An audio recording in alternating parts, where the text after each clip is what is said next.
It is important to remind ourselves once more of Lord Krishn's injunction to Arjuna that he shall be freed from the evils of this world only by doing the one real work.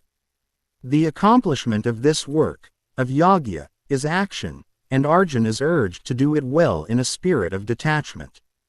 It cannot be performed without disinterest in the world and its objects. So the conduct of yagya is action. But another question that now arises is what this worthwhile act of yagya is. Before answering this question, however, Lord Krishna first gives a brief account of the origin of yagya, as also of what it has to offer.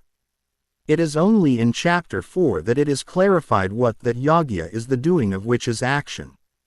It is evident from this that it is Lord Krishna's way that he first describes the characteristic features of the subject he has to elucidate in order to create a respectful attitude towards it, then points out the precautions that have to be observed in the course of its performance, and only finally expounds the main principle.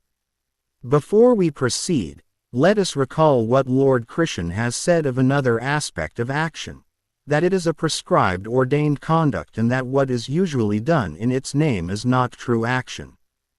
The term, action, was first used in chapter 2. Its characteristic traits as well as the precautions needed for it were pointed out. But the nature of this action has remained unspecified.